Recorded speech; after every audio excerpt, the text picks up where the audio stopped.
Hello friends, welcome to editorial analysis by simplified civil services. आज 30 मई को total 2 article discuss करेंगे। First article जो डिस्कस किया जाएगा वो है an overview of AMRUT scheme. AMRUT scheme के बारे में बात करेंगे, इसके प्रोविजंस के बारे में बात करेंगे, परफॉर्मेंस के बारे में बात करेंगे और क्या क्या इश्यूज़ हैं जिसे हमें एड्रेस करने की ज़रूरत है।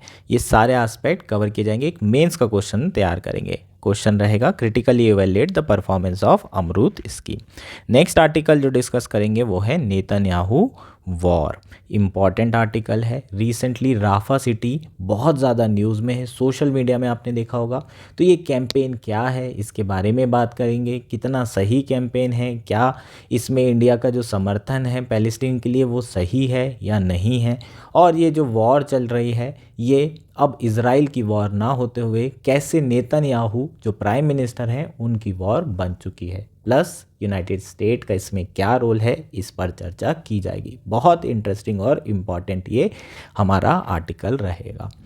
हम लोगों ने जो कल आर्टिकल डिस्कस नहीं कर पाए थे उसे मैं रात में आज जो है डिस्कस करूँगा। एक वीडियो जो है आपके लिए लेके आऊँगा। बाकी कोशिश यही रहती है कि कंटिन्यूटी बनी रहे, लेकिन चूंकि मैं अकेला कर रहा हूँ तो कई बार जो है ऐसे इश्यूज़ आ जाते हैं, ऐसी सिचुएशन आ जाती है कि मैं जो है एनालिसिस नहीं कर पाता हूँ। तो उसके लिए मैं आपसे माफ़ी चाहता हूँ। अगर आपको हमारा एनालिसिस पसंद आ रहा है तो प्लीज़ आप लोग लाइक करिए, कमेंट करिए, शेयर करिए एंड सब्सक्राइब करिए। और अगर आपको इसकी पीडीएफ चाहिए तो आप हमारा टेलीग्राम चैनल भी ज्वाइन कर सकते हैं, जिसकी लिंक तो नीचे दी होगी। मोर में आप क्लिक करेंगे और आप सिंप्लीफाइड सिविल सर्विस सर्च करेंगे तो भी वहाँ पर हम आपको मिल जाएंगे। आप टेलीग्राम चैनल ज्वाइन कर सकते हैं। आइए शुरू करते हैं हमारा एनालिसिस। हमारा फर्स्ट आर्टिकल है an overview of AMRUT scheme. ये आर्टिकल द हिंदू में आया है। GS3 मेंस के पर्सपेक्टिव से बहुत इम्पॉर्टेंट है, प्री के पर्सपेक्टिव से भी बहुत ज़्यादा इम्पॉर्टेंट स्कीम है। अभी तक क्या आपको इसके ऊपर प्री में क्वेश्चन नहीं आया है तो चांसेस हैं इस बार आपको दिख जाए। मेंस में ज़्यादा आने के चांसेस हैं क्योंकि मेंस में स्कीम से रिलेटेड क्वेश्चन पूछे जाते हैं, उसकी परफॉर्मेंस से रिलेटेड क्वेश्चन पूछे जाते हैं। और इस आर्टिकल में हम परफॉर्मेंस की बात करेंगे अमृत स्कीम की। 9-10 साल इसको कंप्लीट हो चुके हैं, कैसा कर रही है, कितना अच्छा परफॉर्म कर रही है, क्या क्या इश्यूज़ अभी भी रह गए हैं और उसे कैसे ठीक किया जा सकता है, ये एस्पेक्ट कवर किया जाएगा। एक मेंस का क्वेश्चन तैयार करेंगे। क्वेश्चन कैसा पूछा जाएगा आपको, critically evaluate the performance of AMRUT scheme. 250 word में आपको लिखना है। तो सबसे पहले आप क्या करेंगे, पहले लिखेंगे अमृत स्कीम क्या है। इनिशियली इंट्रोडक्शन आपका यहाँ से शुरू होगा। उसके बाद आप स्कीम के बारे में थोड़ा सा लिखेंगे। उसके बाद बताएंगे कि क्या क्या चीज़ें अभी तक के स्कीम के अंदर की गई है, पॉजिटिव चीज़ें लिखेंगे। फिर बताएंगे कि अभी इश्यूज़ क्या क्या रह गए हैं और उसको बेहतर करने के लिए वे फॉरवर्ड देंगे। तो इस तरीके से आपका जो क्वेश्चन का आंसर होगा उसका मेन इंट्रोडक्शन, बॉडी और कंक्लूजन रहेगा। चीज़ें क्लियर है। अब आर्टिकल शुरू करते हैं। स्कीम के बारे में बात कर लेते हैं। जो स्कीम है अमृत स्कीम, इसका फुल फॉर्म क्या है, Atal mission for rejuvenation and urban transformation scheme. इसे लॉन्च किया गया था 2015 में। एनडीए गवर्नमेंट की ये फ्लैगशिप स्कीम है। 2021 में इसका 2.0 वर्जन आया था, है ना। तो 15 में चीज़ें थी, उसमें थोड़ा बहुत चेंज करके अमृत 2.0 2021 में लॉन्च की गई थी। ठीक, अब ये आई क्यों, इसके बारे में थोड़ा समझ लेते हैं। एक तो आप जानते हैं कि ये अर्बन ट्रांसफॉर्मेशन स्कीम है। इसका मतलब जो अर्बन एरियाज़ हैं उसको ट्रांसफॉर्म करने के लिए, बेहतर बनाने के लिए इस स्कीम को लाया गया है। ये तो क्लियर है। अब आप बोलोगे कि स्मार्ट सिटी मिशन भी तो था, तो ये अमृत स्कीम क्यों लेकर है। स्मार्ट सिटी मिशन में हम लोगों ने 100 सिटीज़ को इंक्लूड किया गया और यहाँ पर जो पॉपुलेशन है वो बहुत ज़्यादा है। ये बहुत बड़े टाउन है। जनरली जो म्यूनसिपल कॉरपोरेशन एरिया है, नगर निगम एरिया है, उनको स्मार्ट सिटी मिशन में इंक्लूड किया गया है। जैसे जबलपुर, जैसे भोपाल, इंदौर, वाराणसी। ठीक है, तो इस तरीके से आपने जो बड़ी बड़ी सिटीज़ हैं इंक्लूडिंग मेट्रो सिटीज़, उसको स्मार्ट सिटी मिशन में इंक्लूड किया है। अब ऐसे बहुत सारी छोटे टाउन्स हैं जो कि रूरल एरिया से कनेक्टेड हैं, और रूरल एरिया के लोग उन्हीं टाउन में जाके शॉपिंग करते हैं, मार्केटिंग करते हैं, इवन एजुकेशन और हेल्थ भी इन्हीं टाउन्स में मिलती है। और माइग्रेशन भी बहुत ज़्यादा जो है इन टाउन्स में बढ़ रहा है। अगर हम इन जो है छोटे छोटे टाउन्स को अच्छा डेवलप बना दें तो स्मार्ट जो सिटीज़ हैं वहाँ पर हो सकता है कि माइग्रेशन इतना ज़्यादा ना हो। तो बड़े सिटीज़ में माइग्रेशन रोकने के लिए हमें छोटी सिटीज़ को बेहतर बनाना पड़ेगा और बेसिक एमिनिटीज़ प्रोवाइड करनी पड़ेगी। इन्हीं सारी इश्यूज़ को जो छोटे टाउन में हैं, इन्हीं सारी चीज़ों को देखते हुए सरकार के द्वारा अमृत स्कीम को लॉन्च किया गया। ये जो स्कीम है इसके अंदर 500 सिटीज़ और टाउन को कवर किया गया। ये 500 सिटीज़ और टाउन में पॉपुलेशन 1 लाख से अधिक होनी चाहिए और म्युनिसिपालिटी सभी में होना चाहिए। जहाँ पर म्युनिसिपालिटी है प्लस 1 लाख पॉपुलेशन है, उन 500 टाउन्स और सिटीज़ को यहाँ पर क्या किया गया है, इंक्लूड किया गया है और इसे ट्रांसफॉर्म करने की बात की जा रही है। अब इस मिशन का पर्पस क्या है ये देख लेते हैं। इसके अंदर क्या क्या किया जाएगा। ठीक, it ensure that every household has access to tap with assured supply of water and sewerage connection. ठीक, तो हर हाउस होल्ड को है ना नल से जोड़ने की कोशिश की जा रही है अमृत स्कीम के अंदर। इन टाउन्स की जो 500 टाउन है उनकी बात कर रहा हूँ मैं। ठीक, इसका मतलब जितने भी घर हैं वहाँ पर सबको पानी का एक्सेस पीने के लिए, नहाने के लिए सभी को मिलना चाहिए। इसके अलावा सीवरेज कनेक्शन का भी जो है यहाँ पर प्रावधान किया गया है। इसके अलावा जो नेक्स्ट है आपका purpose, the increase the value of cities by developing greenery and well maintain open spaces such as park. ठीक है, तो जो नेक्स्ट इम्पॉर्टेंट पॉइंट है वो है इन सिटीज़ में जो ग्रीन स्पेसेस हैं, ग्रीनरी है, उसको बढ़ाने के लिए ग्रीन पार्क्स बनाना, ये सारी चीज़ करना भी जो है अमृत स्कीम के अंदर ही रखा गया है। और नेक्स्ट क्या है, reduce pollution by switching to public transport और constructing facilities for non motorize transport. ठीक, जो थर्ड इशू है जो रिजॉल्व करने की कोशिश की गई है वो है पॉल्यूशन से रिलेटेड। इन सिटीज़ में पॉल्यूशन बहुत ज़्यादा बढ़ रहा है तो कोशिश करना है कि पॉल्यूशन कम हो। एक तो हम ग्रीन स्पेस से भी पॉल्यूशन कम कर देंगे और दूसरा हम पब्लिक ट्रांसपोर्ट फैसिलिटीज़ भी प्रोवाइड कर सकते हैं इन सिटीज़ में, ताकि क्या हो सके, जो गाड़ियां हैं वो जितनी भी गाड़ी रोड में चल रही है वो कम चलेगी तो पॉल्यूशन कम होगा। तो इन सारी चीज़ों के थ्रू हम लोग जो है जो अर्बन ट्रांसफॉर्मेशन है इन 500 सिटीज़ का उसे करना चाह रहे हैं। क्लियर है क्या? इनिशियली जो आउटले था वो 50,000 करोड़ था 5 साल के लिए 2015-16 से 2019-20। फिर अमृत 2.0 जो है लॉन्च की गई और इसका जो मेन पर्पस था वो सिटीज़ को वाटर सिक्योर बनाना था। मतलब जो वाटर टैप कनेक्शन है हर घर में वो पहुंचाने थे और इसके साथ साथ जो है 100% सीवेज मैनेजमेंट करने के एम्बिशियस टारगेट रखे गए थे अमृत 2.0 के अंदर। ठीक, जो टोटल आउटले था अमृत 2.0 के अंदर वो कितना था, 2,99,000 करोड़, जिसमें केंद्र सरकार का कंट्रीब्यूशन 76,000 करोड़ था फॉर 5 इयर्स। और जो रेस्ट ऑफ द अमाउंट है वो कहाँ से मोबिलाइज होगा, स्टेट गवर्नमेंट के थ्रू होगा और सिटीज़ के थ्रू होगा। ठीक है, ये चीज़ें क्लियर है कि पैसा कहाँ से आ रहा है। ठीक, अब बात करते हैं नेक्स्ट हमारा कि कितना पैसा यूटिलाइज हुआ है आज की डेट में। 19 मई 2024 का यहाँ पर डेटा दिया हुआ है। अमृत का जो डैशबोर्ड है 19 मई को देखा गया, तब तक के टोटल 83,357 करोड़ के आसपास पैसा यूज़ किया जा चुका है। टोटल टैप कनेक्शंस कितने लगाए गए, 58,66,237 टैप कनेक्शन इस स्कीम के अंदर प्रोवाइड किए गए। टोटल सीवेज कनेक्शन कितने किए गए, 37,49,467। एलईडी लाइट्स को भी रिप्लेस किया, जो पहले नॉर्मल स्ट्रीट लाइट लगी थी उसे एलईडी में कन्वर्ट किया है। टोटल कितनी लाइट्स हैं, 62,78,570 1971। बेसिकली ये आपका क्या हो जाएगा, जो प्रोग्रेस हुई है स्कीम के अंदर, जो पैसा यूटिलाइज किया गया है। अब रियलिटी के बारे में यहाँ पर दिया हुआ है कि अभी भी कौन कौन से इश्यूज़ हैं जो कि सिटीज़ को फेस करना पड़ रहा है। It is estimated that about 2 lakh people die every year due to inadequate water sanitation and hygiene. Water sanitation और हाइजीन के कारण हर साल 2 लाख के आसपास लोगों की जान जा रही है। और 2016 में जो डिसीज़ बर्डन था due to unsafe water and sanitation per person was 40 times larger higher in India than in China.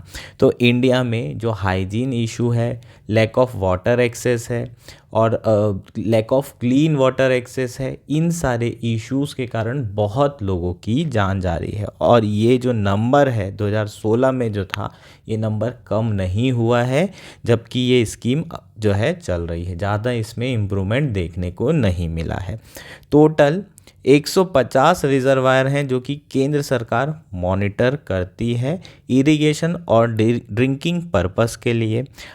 पिछले कुछ हफ्तों में इसकी अगर कैपेसिटी की बात करें इन 150 रिजर्वायर की, तो केवल अपनी कैपेसिटी का 40% ये भरे हुए हैं। जबकि गर्मी का जो प्रकोप है वो कब तक चलेगा अभी नहीं बताया जा सकता। दिल्ली में देखें 52 डिग्री के आसपास जो है टेम्परेचर पहुंच गया था।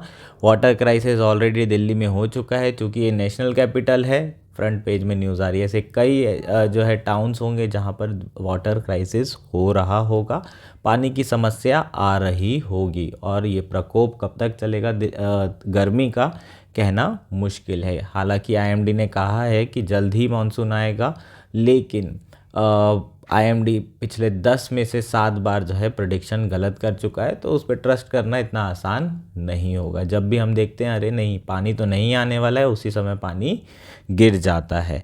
ठीक, तो ये जो है हमारे सामने कुछ इश्यूज़ हैं जो कि अभी एड्रेस नहीं हुए हैं, जो कि अमृत स्कीम के अंदर एड्रेस करने थे, है ना। वाटर एक्सेस सिक्योर करना था लोगों के लिए। लगभग ऐसी 21 मेजर सिटीज़ है अकॉर्डिंग टू नीति आयोग जहां पर ग्राउंड वाटर क्राइसिस हो सकता है। इसके अलावा नीति आयोग की रिपोर्ट में ये भी कहा गया था कि 40% इंडिया की ऐसी पॉपुलेशन है जहां पर ड्रिंकिंग वाटर एक्सेस नहीं रहेगा बाय 2030। और nearly 31 urban Indian house hold ऐसे हैं जहां पर पाइप्ड वाटर नहीं पहुंच पा रहा है। 63% ऐसे हैं जहां पर pipe sewage discharge system connected नहीं है। अगर हम एवरेज वाटर सप्लाई पर पर्सन इन अर्बन एरिया की बात करें तो केवल 70 लीटर पर डे जो है पर पर्सन अर्बन एरिया में यूज़ कर रहा है, उसके पास एक्सेस ही इतना है। जबकि अगर रिक्वायर अमाउंट की बात करें तो 135 लीटर के अराउंड होना चाहिए। ये सारे जो है आपके इश्यूज कुछ साल पहले थे और अभी भी इसमें कुछ इम्प्रूवमेंट नहीं आया है। जबकि अमृत स्कीम में सरकार 8 साल 9 साल दे चुकी है, 90,000 करोड़ के आसपास खर्चा कर चुकी है, उसके बावजूद भी ग्राउंड में चीज़ें नहीं बदली है। अगर एयर क्वालिटी कंपोनेंट की बात करें, पॉल्यूशन की बात करें, तो पॉल्यूशन बढ़ता ही जा रहा है अमरूद सिटीज़ में, और जो एयर क्वालिटी है वो इम्प्रूव नहीं हुई है। इनफैक्ट अमरूद 2.0 में पॉल्यूशन को एड्रेस करने की बात भी नहीं की गई है। क्यों नहीं की गई है? क्योंकि अब ये कौन सी स्कीम के अंदर कर रहे हैं, नेशनल क्लीन एयर प्रोग्राम, जिसके बारे में भी हमने बात की थी। और जो एयर क्वालिटी है वो बाय एंड लार्ज ज़्यादा इम्प्रूव नहीं हुई है, इनफैक्ट ख़राब ही हुई है पिछले कुछ सालों में। तो ये सारे के सारे इश्यूज़ हैं। तो अब जो हमारे जो डिज़ायरेबल रिज़ल्ट है वो ना आने के कारण क्या है, व्हाट वेंट रॉन्ग, इसके बारे में बात कर लेते हैं। इस स्कीम में क्या इश्यूज़ हैं? तो इस स्कीम में कुछ बेसिक फंडामेंटल इश्यूज़ हैं जिसके बारे में यहाँ बात करते हैं।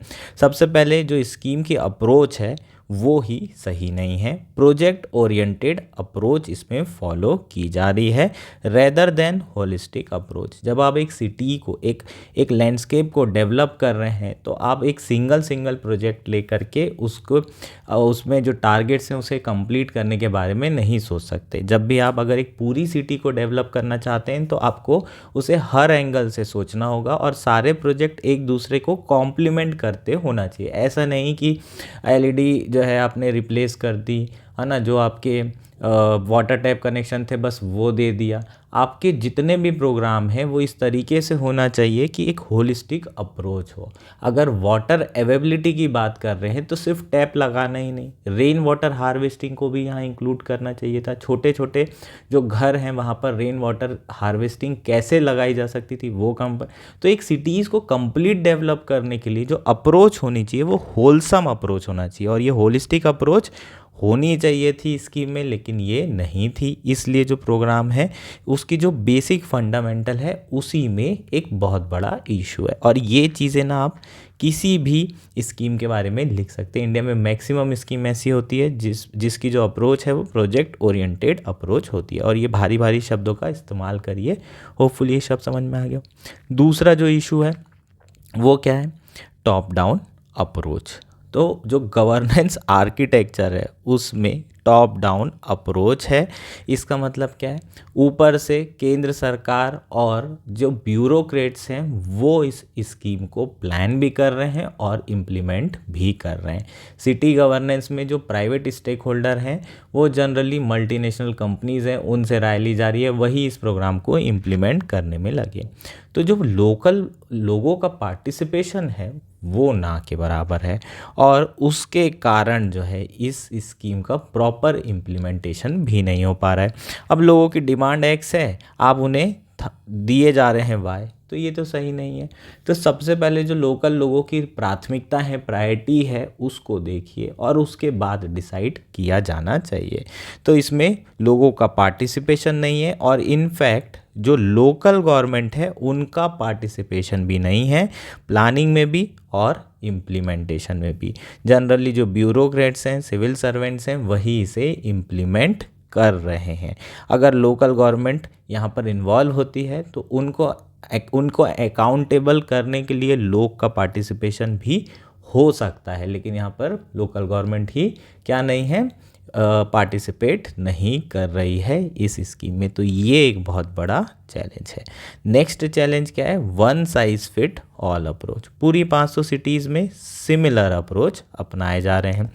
हर सिटीज़ में जो है उसकी रिक्वायरमेंट अलग है। जैसे कि हर सिटीज़ में जो रेनफॉल पैटर्न होगा वो अलग अलग होगा, वो सेंट्रल इंडिया की है, साउथ इंडिया की है, नॉर्थ ईस्ट की है, ये सारी चीज़ें मैटर करेगी। तो डिफरेंट रेनफॉल पैटर्न होगा तो वहाँ पर जो अप्रोच होगी वो भी तो डिफरेंट होना चाहिए। वहाँ पर जो है आपको रेन वाटर हार्वेस्टिंग लगानी है, या फिर वहाँ ग्राउंड वाटर अवेलेबल बहुत ज़्यादा है, या फिर आपको जो है टैंक या पॉन्ड इस्टेब्लिश कर, इस तरीके से आपको अलग अलग सिटीज़ के हिसाब से रिक्वायरमेंट अलग अलग रखनी चाहिए थी। लेकिन आपकी अप्रोच क्या है, one size fit all approach है। ये अप्रोच के कारण स्कीम जो है वर्क नहीं कर रही है। तो वे फॉरवर्ड क्या हो सकता है, पहले तो आपके जो सॉल्यूशन होना चाहिए वो नेचर बेस्ड सॉल्यूशन होना चाहिए, एक कॉम्प्रिहेंसिव मेथडोलॉजी पे बेस्ड होना चाहिए, और पीपल सेंट्रिक अप्रोच होना चाहिए, ताकि और आप जो है लोकल बॉडी को एम्पावर करें इसको इम्प्लीमेंट करने के लिए, ताकि ये स्कीम को बेहतर तरीके से इम्प्लीमेंट ग्राउंड लेवल पर किया जा सके। चीज़ें क्लियर है क्या? ये आपका वे फॉरवर्ड या फिर कंक्लूजन हो जाएगा। पूरा हमने ये आर्टिकल एक मेंस के आंसर के फॉर्म में देख लिया। इसी तरीके से आप नोट्स भी बना सकते हो। ठीक, हमारा नेक्स्ट आर्टिकल है नेतन्याहूस वॉर। यह आर्टिकल इंडियन एक्सप्रेस में आया है। GS to IR मेंस के पर्सपेक्टिव से इम्पॉर्टेंट है। बेसिकली आर्टिकल में हम इज़राइल पैलेस्टीन कन्फ्लिक्ट के बारे में चर्चा करेंगे, जो रीसेंट डेवलपमेंट हुए हैं यहाँ पर उसके बारे में बात करेंगे। प्रीलिम्स के पर्सपेक्टिव से भी बहुत इंपॉर्टेंट है, आपको प्लेसेस इन न्यूज़ पूछा जा सकता है। जो जो प्लेसेस न्यूज़ में रहे हैं, स्पेशली जो गाज़ा के प्लेसेस हैं वहाँ, उसके बारे में आपको क्वेश्चन आ सकता है और इसी बार आपको हो सकता है 2024 में दिखाई दे। अगर रिसेंटली आपने सोशल मीडिया यूज़ किया है तो आपने एक कैंपेन देखा होगा, बहुत सारे लोग स्टेटस लगा रहे हैं, ऑल आइज़ ऑन राफा। ये राफा क्या है, इसके बारे में भी चर्चा की जाएगी। ये आखिर न्यूज़ में क्यों है, इसके बारे में बात करेंगे और यही हमारा जो रीसेंट डेवलपमेंट है वो इसी से रिलेटेड है। राफा बेसिकली गाज़ा की सदर्न मोस्ट सिटी है जहाँ पर रिसेंटली इज़राइल ने बॉम्बिंग की है और जो बॉम्बिंग की है वो रेफ्यूजीज़ के शेल्टर एरिया में बॉम्बिंग की है, जिसमें 45 लोगों की जान गई है, इंक्लूडिंग बच्चे। इसमें बच्चे भी शामिल थे, महिलाएं भी शामिल थी और इनोसेंट सिविलियन लोग यहाँ पर रह रहे थे। रिफ्यूजी ये कैंप था और उस पे ये अटैक किया गया है इज़राइल के द्वारा।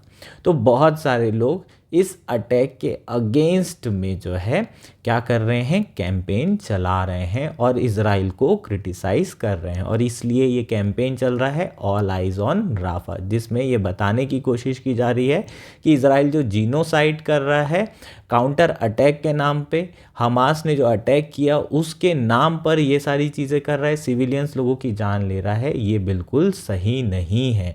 और इसलिए कहीं ना कहीं बहुत सारे लोग इंडिया में और पूरे दुनिया में पैलेस्टीन को सपोर्ट करते नज़र आ रहे हैं। एक चीज़ का हमें ध्यान ज़रूर रखना होगा, यही लोग जब हमास ने टेररिस्ट अटैक किया था इज़राइल पे, तब लोगों ने इज़राइल को सपोर्ट किया था, लेकिन आज जो है इज़राइल कहीं ना कहीं ह्यूमैनिटी के जो नॉर्म्स हैं उसको वायलेट कर रहा है, जो प्रिंसिपल ऑफ जस्टिस है उसको वायलेट कर रहा है और सिविलियंस पे अटैक कर रहा है। हालांकि जो इज़राइल के प्राइम मिनिस्टर हैं नेतन्याहू जी, उनसे जब पूछा गया इस अटैक के बारे में तो उन्होंने कहा कि ये एक मिसहैप है। मिसहैप का मतलब क्या होता है, एक अनलकी एक्सीडेंट है, जानबूझ के ये अटैक इज़राइल के द्वारा नहीं किया गया है। हालांकि अगर हम इस इंसिडेंट को छोड़ भी दें तो पिछले 6-7 महीनों में जो इज़राइल है उसने लगातार जो है बॉम्बिंग की है और उसमें कई हज़ार सिविलियंस की जान गई है। लगभग 20 से 25 हज़ार लोगों की यहाँ पर जान जा चुकी है, जिसमें 70% के आसपास बच्चे और महिलाएं शामिल हैं। तो कहीं ना कहीं इज़राइल की ये वॉर ह्यूमैनिटी के अगेंस्ट दिखाई दे रही है और ऑलमोस्ट सारी कंट्री ऑन बोर्ड आ चुकी है कि इस वॉर को रोकना बहुत ज़्यादा ज़रूरी है और सीज़ फायर लाना बहुत ज़्यादा ज़रूरी है। हालांकि यूनाइटेड नेशन सिक्योरिटी काउंसिल के थ्रू ये सीज़ फायर रिजोल्यूशन कई बार लाया जा चुका है, लेकिन यूनाइटेड स्टेट की पोजीशन के कारण ये सीज़ फायर एग्रीमेंट क्या नहीं हो पा रहा है, रिजोल्यूशन पास नहीं हो पा रहा है। क्यों नहीं हो पा रहा है? क्योंकि जो यूनाइटेड स्टेट है वो ओपनली इज़राइल को इस वॉर में सपोर्ट कर रहा है। उसके सपोर्ट करने के रीज़न तो आप जानते ही हैं, बहुत बड़ी पॉपुलेशन जूस की यूनाइटेड स्टेट्स में रह रही है, इलेक्शन ईयर है, तो कहीं ना कहीं यूनाइटेड स्टेट के जो पॉलिटिक्स है वो ये जो डिसीज़न है उसको इन्फ्लुएंस कर रही है। हालांकि मार्च में इसी तरह का रिजोल्यूशन लाया गया था और यूनाइटेड स्टेट ने उसे वीटो नहीं किया। इसके पहले 3 रिजोल्यूशन लाए गए थे जिसे यूनाइटेड स्टेट ने वीटो कर दिया था, लेकिन जो चौथा रिजोल्यूशन था जो मार्च में आया था उसे यूनाइटेड स्टेट ने वीटो नहीं किया है, लेकिन अभी तक के वो पास नहीं हो पाया है, इसलिए अभी तक के सीज़ फायर नहीं हुआ है। चीज़ें क्लियर है क्या? तो एक चीज़ यहाँ क्या पता चल रही है कि यूनाइटेड स्टेट का जो सपोर्ट है वो लिमिटलेस सपोर्ट नहीं है, वो उसकी भी एक लिमिट है। जो बाइडन कहीं ना कहीं अगर आप देखें तो इलेक्शन ईयर है उनको भी प्रेशर है, डोमेस्टिकली जो लोग हैं वो प्रेशर बना रहे हैं, और जो जनता है, आम जनता, वो पैलेस्टीन के सपोर्ट में उतर आई है। तो कुछ ना कुछ जो बाइडन को भी करना ही था, और उन्होंने ये जो वीटो था इसे नहीं किया। और इसके बाद उन्होंने ये भी कहा कि जो राफा सिटी के अराउंड जो लगातार अटैक किया जा रहा है, ये एक रेड लाइन है, और अगर ये कंटिन्यू ग्राउंड ऑफेंसिव अटैक होता रहेगा तो यूनाइटेड स्टेट अपनी जो आर्म सप्लाई है इजराइल को, उसे बंद कर देगा। हालांकि जब 45 लोगों की जान गई और यूनाइटेड स्टेट से उसका स्टैंड पूछा गया, तो उनसे कहा गया कि अब तो रेड लाइन का वॉयलेशन हो चुका है, अब आप सपोर्ट नहीं करेंगे। तो उन्होंने कहा कि नहीं नहीं, ये रेड लाइन वॉयलेशन नहीं था, ये जो है इजराइल की तरफ से गलती ज़रूर हुई है, ये एक मिसहैप था, एक अनलकी एक्सीडेंट था। तो यूनाइटेड स्टेट्स का जो दोगलापन है वो फिर से दिखाई दे दिया, उसके डबल स्टैंडर्ड्स हमेशा से चले आ रहे हैं और यहाँ पर दोबारा से हमें देखने को मिल रहे हैं। लेकिन इस इंसिडेंट के बाद पैलेस्टीन को ग्लोबल सिंपैथी मिल रही है, और इज़राइल कहीं ना कहीं जो है ग्लोबली आइसोलेटेड हो गया है। और यूएस ने जो वीटो नहीं किया था रिजोल्यूशन, तो उससे ये चीज़ भी क्लियर है कि हमेशा इजराइल को सपोर्ट नहीं किया जाएगा यूएस के द्वारा। तो यूएस जो इजराइल है उसको कहीं ना कहीं इस वॉर को रोकने की ज़रूरत है। अब बात करते हैं इंटरनल पॉलिटिक्स, एक बहुत बड़ा रीज़न है ये वॉर ख़त्म नहीं हो रही है। कहाँ की इंटरनल पॉलिटिक्स? इज़राइल की इंटरनल पॉलिटिक्स के बारे में चर्चा कर लेते हैं। ये वॉर शुरू होने के पहले ही ऑलरेडी जो प्राइम मिनिस्टर नेतन्याहू हैं वो क्राइसिस ऑफ पॉपुलरिटी और लेजिटिमेसी फेस कर रहे थे। उनकी सरकार के द्वारा जुडिशियल रिफॉर्म्स अटेम्प्ट करने की कोशिश की गई, जिसमें बहुत बड़ा मैसिव प्रोटेस्ट हुआ था। उसके बाद प्राइम मिनिस्टर के ऊपर करप्शन के चार्जेस भी लगाए गए। तो कहीं ना कहीं उनकी जो पॉपुलरिटी थी उसमें वो क्राइसिस फेस कर रहे थे, और उसके बाद ये इंसिडेंट हो गया। उसके बाद से जब से ये इंसिडेंट हुआ है तब से वो कोशिश कर रहे हैं इस कन्फ्लिक्ट को लंबा खींचने की, और इसके थ्रू जो प्राइम मिनिस्टर नेतन्याहू है वो एज अ स्ट्रॉन्ग लीडर अपनी छवि दिखाना चाहते हैं। ऐसा बिल्कुल भी नहीं है कि सिर्फ ये इजराइल के साथ है, पूरे दुनिया के लीडर्स के साथ यही है। वो क्या करते हैं, अपनी पॉपुलैरिटी को बढ़ाने के लिए एक्सटर्नल कन्फ्लिक्ट का इस्तेमाल करते हैं। नेशनलिस्ट गवर्नमेंट हो, चाहे राइट विंग की हो, चाहे लेफ्ट विंग की हो, अगर लीडर स्ट्रांग है तो वो इस तरीके के एक्सटर्नल कन्फ्लिक्ट में इन्वॉल्व हो सकता है। इंडिया की बात कर लें, चाइना की बात कर लें, या फिर रशिया की बात कर लें। चाइना का एग्जांपल ले लेता हूँ मैं। चाइना जब गलवान वैली 2020 में किया था, यहाँ पर अग्रेसर था, उस समय चाइना में इलेक्शन होने वाले थे और चीन नहीं चाहते थे, जो प्रेसिडेंट है, कि लोकल मुद्दों पर बात हो। इसलिए अपनी जो पॉपुलेशन है उसका ध्यान खींचने के लिए यहाँ पर उन्होंने 2020 में गलवान वैली किया था। यहाँ पर चाइना अग्रेसर था, उसके बाद वो स्ट्रॉन्ग लीडर बन के निकल गए। अब ये मुद्दा सॉल्व क्यों नहीं हो पा रहा है? ये इसलिए नहीं हो पा रहा है क्योंकि उनकी पॉपुलैरिटी इसके रिजल्ट पर भी डिपेंड करती है। अगर नहीं जीते तो उनकी पॉपुलैरिटी कम हो जाएगी। आपको क्या लग रहा है, जो पुतिन की वॉर है यूक्रेन की और जो रशिया के बीच में चल रही है, ये 2 दिन की वॉर होने वाली थी, 2 साल तक क्यों चल रही है? क्योंकि इनका ईगो, इनकी पॉपुलैरिटी किस पर डिपेंड करती है? इस वॉर के जीतने या हारने पे। इसलिए जो है इंटरनल पॉलिटिक्स के कारण इन लोग जो लीडर हैं अपने ईगो के कारण कई बार इस तरह के एक्सटर्नल कन्फ्लिक्ट में इन्वॉल्व हो जाते हैं, अपनी पॉलिटिक्स को चमकाने के लिए भी इस तरह के कन्फ्लिक्ट में इन्वॉल्व हो जाते हैं। लेकिन नुकसान किसको होता है? देश को नुकसान होता है। यहाँ पर नुकसान किसको हो रहा है? इज़राइल को नुकसान हो रहा है। कैसे नुकसान हो रहा है इज़राइल को? सबसे पहले तो यहाँ पर जो है IMEC डेवलपमेंट कनेक्टिविटी प्रोजेक्ट शुरू होने वाला था। अब हो सकता है क्या? नहीं, ऑलरेडी अब्राहम अकॉर्ड साइन हो गया था। बहुत सारी अरब कंट्री के जो रिलेशन थे इजराइल के साथ नॉर्मलाइज होना शुरू हो गए थे। 2 स्टेट सॉल्यूशन की बात होने लगी थी। सऊदी के साथ जो है पीस एग्रीमेंट हो सकता था, लेकिन ये कन्फ्लिक्ट होने के बाद अब यहाँ पर शांति होना पॉसिबल नहीं है। पहली बार जो रीजन ऑफ कन्फ्लिक्ट था वो रीजन ऑफ डेवलपमेंट और कनेक्टिविटी बनने वाला था, लेकिन अब ये सारी चीज़ें पॉसिबल नहीं है। यूनाइटेड स्टेट्स का भी बहुत बड़ा रोल था और यहाँ पर यूनाइटेड स्टेट्स का जो रोल है उसको भी क्रिटिसाइज़ किया जा रहा है, लेकिन यूएस हमेशा सपोर्ट तो नहीं कर सकता, इसलिए आज नहीं तो कल इजराइल को बैक डाउन करना पड़ेगा और इस वॉर को ख़त्म करनी पड़ेगी। ठीक, तो कहीं ना कहीं जो लोगों का इंटरेस्ट है, इनके अपनी इंटरनल पॉलिटिक्स, अपने एम्बिशन के कारण वो हर्ट हो रहा है। इनफैक्ट रीजन का इंटरेस्ट जो है हर्ट हो रहा है, इवन पूरे वर्ल्ड ग्लोबल कम्युनिटी का इंटरेस्ट हर्ट हो रहा है। तो ये जो वॉर है ये पीएम नेतन्याहू की वॉर हो रही है, लोगों की वॉर अब नहीं बची है। जब इनिशियली हुई थी, जब काउंटर अटैक किया था तो सभी ने उनको सपोर्ट किया था कि इस तरह का टेररिस्ट जो अटैक है उसको नहीं होना चाहिए और हमास पे अटैक करना चाहिए। लेकिन अब ये वॉर जो है सिर्फ इनकी खुद की वॉर रह गई है, जैसे कि रशिया वाली वॉर अब सिर्फ पुतिन की वॉर रह गई है।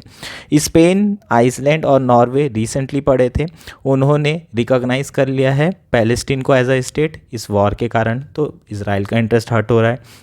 इंटरनेशनल कोर्ट ऑफ जस्टिस ने इजराइल के अगेंस्ट में जो जीनोसाइड का केस है उसे एक्सेप्ट कर लिया है। आईसीसी इंटरनेशनल क्रिमिनल कोर्ट में नेतन्याहू के अगेंस्ट में अरेस्ट वारंट की रिक्वेस्ट की गई है और कभी भी हो सकता है कि इस रिक्वेस्ट पे ऊपर जो है डिसीज़न लिया जाए। तो ये सारी चीज़ें हो रही है, तो कहीं ना कहीं इजराइल का बहुत ज़्यादा नुकसान हो रहा है। कैसे हो सकती है इस वॉर का ख़त्म कैसे किया जा सकता है, सिर्फ ये कर सकते हैं यूनाइटेड स्टेट्स। अगर ये अपने डबल स्टैंडर्ड्स छोड़ें, एक्चुअल में पीस के बारे में सोचें और नेशनल इंटरेस्ट को थोड़ी देर के लिए साइड में रखें और इतने लोग मर रहे हैं उनके बारे में सोचें, तो यूनाइटेड स्टेट्स इस वॉर को 5 मिनट में ख़त्म कर सकता है। कभी भी जो है रिजोल्यूशन पास करवा सकता है, सीज़ फायर हो सकता है, और इतना अच्छा जो है दोस्त है इजराइल का, तो ये वॉर कभी भी ख़त्म हो सकती है। बस कौन चाहे, यूनाइटेड स्टेट्स चाहे तब, अदरवाइज़ जो है पॉसिबल नहीं है।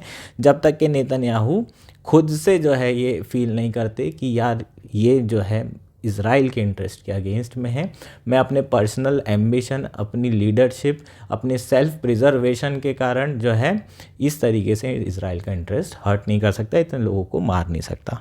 अगर ये हो जाए तो अच्छी बात है, या फिर यूनाइटेड स्टेट्स कुछ करे तो अच्छी बात है, अदरवाइज़ ये वॉर रुकती नज़र नहीं आ रही है और ये कन्फ्लिक्ट रुकता नज़र नहीं आ रहा है। तो होपफुली आपको सारी चीज़ें क्लियर हो गई होगी, रीज़न आपको समझ में आ गए होंगे कि इस वॉर के रीज़न अब क्या हैं, क्यों ये वॉर अभी भी चल रही है। और अगर हम सिंपैथेटिक हैं पैलेस्टीन के लोगों को लेके, तो कहीं ना कहीं वो सही भी है। अच्छा, आपको कोई बोले कि अरे तुम पहले तो नहीं बोले थे, ऐसा बिल्कुल भी नहीं है। जब हमास ने अटैक किया था तब भी इजराइल को सपोर्ट किया गया था इंडिया के द्वारा, और आज भी इंडिया के द्वारा जो है पैलेस्टीन को हम यहाँ सपोर्ट कर रहे हैं, क्योंकि हम लोग हमेशा जस्टिस को सपोर्ट करते हुए आए हैं। यही इंडिया का जो है हमेशा से स्टैंड रहा है पहले से ही। ठीक, तो ये हमारा लास्ट आर्टिकल था। होपफुली आपको चीज़ें क्लियर हो गई होगी। That's it for today. Thank you and enjoy your day.